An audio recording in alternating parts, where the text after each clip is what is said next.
Então, agora a gente vai definir mais o que é a aprendizagem de máquina formalmente, o que é classificação e regressão e a função e modelo de mapeamento. Então, como eu falei também no vídeo passado, né, o humano aprende com experiências do que deu certo e errado, mas o computador não tem experiências. Ele vai aprender com dado. Então, geralmente, você tem dados. Esses dados, a partir desses dados é criado funções e modelos, e a partir desses modelos a gente prevê para valores desconhecidos. Então, como que formalmente você tem um aprendizado supervisionado? Você tem um conjunto de tuplas, né? Por exemplo, x, x1, y1, x2, y2, x1 é a entrada, y1 é a saída. Então, para cada tupla aqui, você tem uma entrada e tem a saída. E o supervisionado é o quê? É que você tem, para algumas entradas, você sabe o que é saída. Eu vou dar até alguns exemplos sobre isso aqui. Quando o y é contínuo, a ideia é que é uma regressão. Quando o y é categórico, a ideia é a classificação. Ou seja, vamos supor que eu estou querendo prever a nota que um aluno vai tirar. A nota pode ser considerada ao contínuo. Por exemplo, de 0 a 10, você pode tirar 9,5. Então, isso você vai usar uma regressão. Então, geralmente, regressão é isso. Você pode ter infinitos valores entre 0 a 10 e você está querendo prever justamente esse valor numa escala, alguma coisa assim. Quando o valor é categórico, ou seja, são valores, são categorias mesmo, são sim ou não. Por exemplo, eu estou querendo prever se é spam ou não, sim ou não. Estou querendo prever a classe, a categoria de algum documento, se é animal, geografia, história. Isso são categorias, né? São elementos discretos e finitos, né? E aí você está usando a classificação. E cada exemplo, né? Por exemplo, aqui x1, y1, eu estou fazendo isso daqui um exemplo.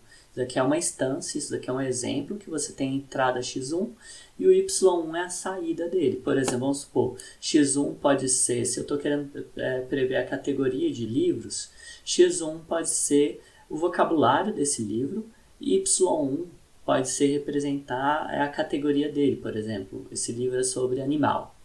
E aí eu tenho um outro livro aqui que é livro sobre história. Então por aí vai. Então é essa que é a ideia justamente que o aprendizado supervisionado tem. Você tem entradas e valores que você já sabe o resultado, por exemplo. E com isso você consegue aprender a partir do aprendizado supervisionado. x1 geralmente é um vetor com um ou mais atributos. Ou seja, por exemplo, x1 você pode representar, por exemplo... Bom, vou mostrar alguns exemplos aqui e vai ficar bem mais claro isso aqui vai na frente. Aqui, por exemplo, vamos prever o lucro de vendas. Então, x que vai à entrada vai ser um vetor com o número de vendedores, o mês que está fazendo, que tem a sazonalidade, pode ser o número de vendedores do mês, e aí você pode falar também, sei lá, hoje eu não estou com muita criatividade, mas por aí vai, e aí você pode falar que é o lucro vai de menos infinito a mais infinito, ou seja, uma regressão. Por exemplo, você está querendo prever o tempo de execução de um projeto de software. Então, cada instância vai ser um projeto, e nesse projeto você tem que saber o número de desenvolvimentos, a quantidade de casos de uso que vai ter o software, por exemplo, o tempo que foi desenvolvido médio usando esses mesmos desenvolvedores em outro projeto no passado. Então você tem várias entradas que seriam um vetor com vários valores, que uma instância vai ter se representado por um vetor, e a saída vai ser o tempo, que vai ser de 0 a infinito, de novo uma regressão. A predição da popularidade de uma página, se essa página é popular ou não, ou seja, o número de visitas, a gente pode tentar pensar que seria o número de visitas que essa página vai ter, não sei, às vezes no mês, etc. Aí a gente pode prever isso com o número de visualização de páginas no mesmo tema, número de visualização de páginas no mesmo domínios, e até a qualidade da página, com erros ortográficos, etc. Se você conseguir perceber, justamente se você analisar popularidade de páginas similares, é bem interessante nesse caso também.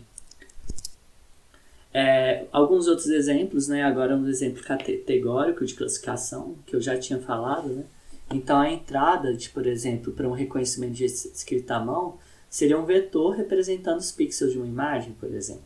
E aí lógico que isso daqui seria uma matriz, mas depois você pode achatar essa matriz transformando num vetor. E aí você retornaria uma saída. Quem já brincou com Deep Learning, você vai saber que a entrada também pode ser uma matriz.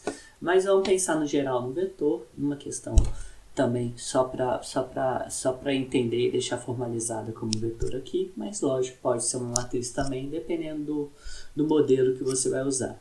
E aqui a saída, que a letra correspondente. Aqui é um problema muito interessante, que às vezes você pode pegar por frases, ou até parte das frases, e você tentar analisar o sentimento dessa frase. E esse sentimento vai mudando ao longo do tempo. Então isso é muito interessante, geralmente a gente usa muito redes neurais recorrentes para resolver isso. E você vê aqui que o sentimento pode mudar, se é positivo ou negativo, ao longo da frase.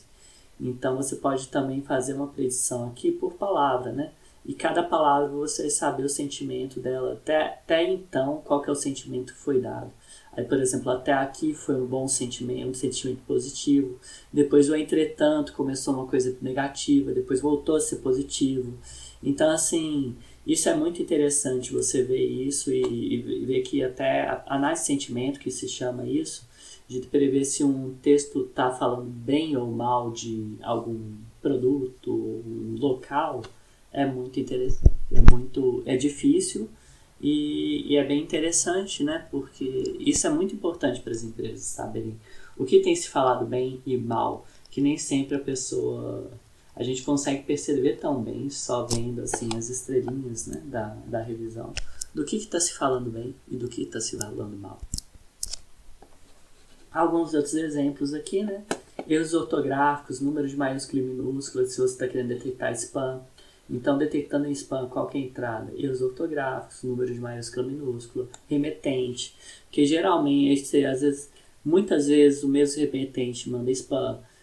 Um padrão no texto também, você pode definir se é spam ou não. E a saída seria sim ou não, se é spam ou não. Aprovação de crédito, isso é um exemplo muito tradicional da área. E aí você tem como entrada a aprovação de crédito, a renda mensal da pessoa, número de dependência, idade, etc. E a saída seria aprovado ou reprovado. Análise de sentimento, a gente já falou, né? Aquele exemplo eu gosto porque ele fica mais claro isso.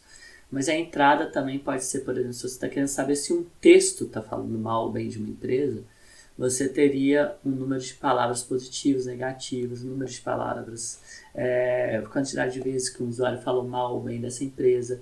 A ideia de um texto pode ser num tweet, etc. Ou você separar um texto por frase, etc. É interessante. E às vezes a gente coloca positivo, negativo, neutro. Por quê? Por que tem um neutro? Porque nem sempre nem sempre o texto é um texto opinativo, né? Ou que tem uma carga positiva ou negativa no texto. Por isso que é interessante pôr o neutro também. Mas isso também é muito discutível também durante a área. Às vezes, assim, muitas vezes as pessoas falam, não, o importante às vezes é a gente ter um módulo antes para identificar se está se falando algo que é uma opinião, um fato. E aí se você tem alguma coisa que é opinativa, aí você está querendo ver se ela é positiva ou negativa sobre algo. Identificação de entidades a gente falou na videoaula passada, né? Aqui também tem um exemplo mais concreto. Por exemplo, aqui você está querendo definir aqui se está se falando da organização São Paulo e não que é do time São Paulo e não da cidade. Isso é muito bom para desambiguar. O Morumbi é um local, de certa forma é um estádio, que podia ser até o bairro Morumbi.